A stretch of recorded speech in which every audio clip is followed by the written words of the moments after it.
حافظ انیس الرحمان کو کہ یہاں پہ تشریف لے کر آئیں۔ یہ طالب علم تیسری کلاس کے طالب علم ہے، حافظ انیس الرحمان۔ السلام علیکم ورحمۃ اللہ وبرکاتہ۔ نحمده ونصلي على رسوله الكريم، اما بعد فاعوذ بالله من الشيطان الرجيم، بسم الله الرحمن الرحيم۔ قال الله تعالى: لقد من الله على المؤمنين إذ بعث فيهم رسولا، صدق الله العظيم۔ وقال النبي صلى الله عليه وسلم: وعن جبريل عليه السلام: قلبت مشارق الأرض ومغاربها ما رأيت أحدا رجلا أفضل من محمد صلى الله عليه وسلم۔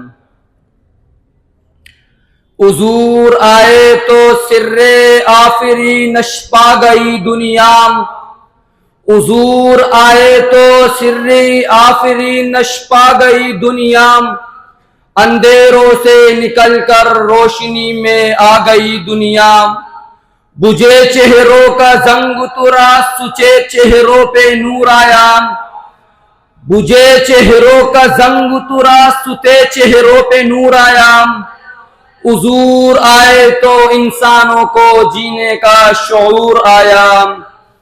قابل و صد احترام واجب الاحترام اساتذہ کرام، علماء کرام اور میرے ہر دل عزیز طلباء عظام، السلام علیکم ورحمۃ اللہ وبرکاتہ۔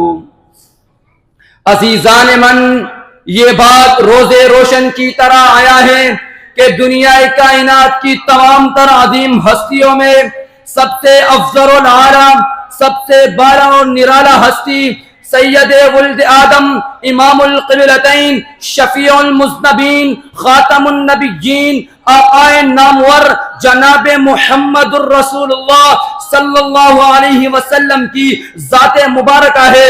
ذی وقار ساتھیوں، جس طرح میرے آقا علیہ السلام کی سیرت اور صورت اعلیٰ ہے، اخلاق اور کردار اعلیٰ ہے، ذات اور بات اعلیٰ ہے، حسب و نسب اعلیٰ ہے، شب و روز اعلیٰ ہے، منوان اسی طرح میرے آقا علیہ السلام کی عظمت و شان، مقام اور مرتبہ نرالا اور بے مثال ہے۔ اسی لیے تو شاعر بھی تاپ پر اٹھتا ہے: اگر تم ڈھونڈو گے ثانی محمد، ارے اگر تم ڈھونڈو گے ثانی محمد، ثانی تو دور ہے سایہ نہ ملے گا۔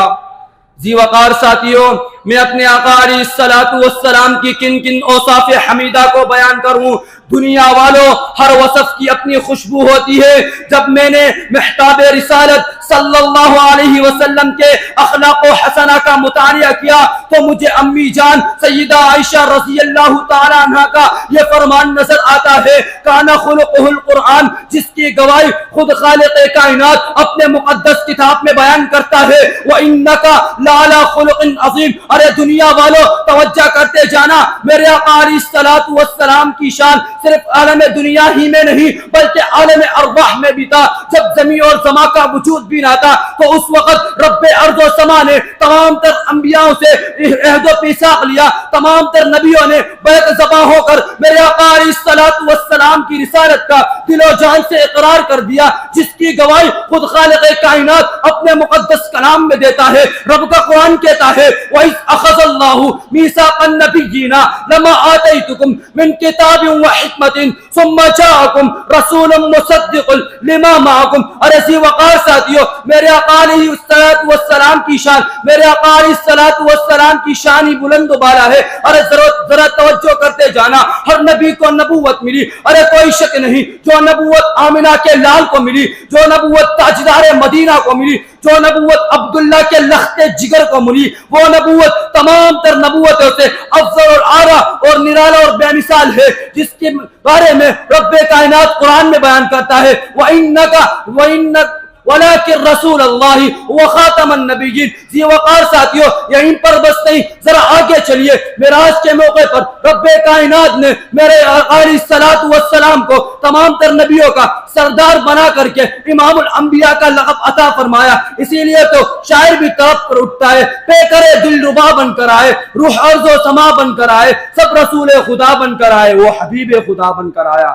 ذی وقار ساتھیوں، میرے آقا علیہ الصلوۃ والسلام کی شان، میرے آقا علیہ الصلوۃ والسلام کی شان ہی عجیب ہے۔ رب کائنات نے میرے آقا علیہ الصلوۃ والسلام کی شان میں سورۃ الضحیٰ نازل کی۔ دنیا والوں، یہ صرف شان ہی نہیں بلکہ گلدستہ نبوت ہے۔ ما ودعک ربک وما قلی وللآخرۃ خیر لک من الاولی ولسوف یعطیک ربک فترضی۔ ارے دنیا والوں، میرے آقا علیہ الصلوۃ والسلام کسی خاص قوم کے لیے نہیں، کسی خاص قبیلے کے لیے نہیں، کسی خاص بستی کے لیے نہیں، بلکہ تمام تر جہان والوں کے لیے رحمت بن کر کے آئے ہیں۔ کہیں رب کا قرآن ارشاد فرماتا ہے وَلَٰكِن رَّسُولَ اللَّهِ وَخَاتَمَ النَّبِيِّينَ، کہیں فرمایا وَمَا أَرْسَلْنَاكَ إِلَّا كَافَّةً لِّلنَّاسِ، کہیں فرمایا بشیرا ونذیرا، کہیں فرمایا إِنَّا أَعْطَيْنَاكَ الْكَوْثَرَ، کہیں فرمایا إِنَّ شَانِئَكَ هُوَ الْأَبْتَرُ، کہیں فرمایا لَا أُقْسِمُ بِهَٰذَا الْبَلَدِ، کہیں فرمایا فَلَا وَرَبِّكَ لَا يُؤْمِنُونَ حَتَّىٰ يُحَكِّمُوكَ فِيمَا شَجَرَ بَيْنَهُمْ۔ یہیں پر بس صحیح، ذرا آگے چلیے۔ ارے میرے آقا علیہ الصلوۃ والسلام کو کامل اور اکمل بنایا، حسین و جمیل بنایا۔ میرے آقا علیہ الصلوۃ والسلام کو دیکھنے والے بے ہوش نہیں بلکہ ہوش میں آ گئے۔ ارے میرے آقا علیہ الصلوۃ والسلام کی حسین و جمیل کو دیکھ کر لوگوں نے انگلیاں نہیں بلکہ گردنیں کٹوا دی۔ تبھی تو رب کا قرآن بھی کہتا ہے وَرَفَعْنَا لَكَ ذِكْرَكَ، محبوب ہم نے آپ کا ذکر بلند کر دیا۔ محبوب جہاں میرا ذکر ہوگا وہاں تیرا ذکر ہوگا، عرش پہ تیرا نام تو میرا نام، فرش پہ تیرا نام تو میرا نام، جنتیوں کی زبانوں پہ تیرا نام تو میرا نام، جنت میں رہنے والوں کی زمانوں پہ تیرا نام تو میرا نام، قرآن میں تیرا نام تو میرا نام، تورات میں تیرا نام تو میرا نام، زبور میں تیرا نام تو میرا نام، انجیل میں تیرا نام تو میرا نام، ذکر میں میرا نام تو تیرا نام، کلمے میں تیرا نام تو میرا نام، اذان میں تیرا نام تو میرا نام، نماز میں تیرا نام تو میرا نام، قبر کے سوال و جواب میں تیرا نام تو میرا نام۔ دنیا والوں، ہر خطیب کی زبان پر، ہر مبلغ کی زبان پر، ہر مفسر کی زبان پر، الغرض عرش سے لے کر فرش تک، خلا سے لے کر جنب تک، ہر خلا، ہر جہت، ہر سمت، ہر فضا میرے رب کے ذکر کے بعد مصطفیٰ کا ذکر ضرور ہوتا ہے اور تا قیامت ہوتا رہے گا۔ خدا اپنی خدائی میں بے مثال، مصطفیٰ اپنی مصطفیٰ میں بے مثال۔ آخر میں بس میں اتنا ہی کہوں گا، صحن چمن کو اپنی بہاروں پہ نازتا، صحن چمن کو اپنی بہاروں پہ نازتا، میرے آقا آئے تو ساری بہاروں پہ چھا گئے۔ السلام علیکم ورحمۃ اللہ وبرکاتہ۔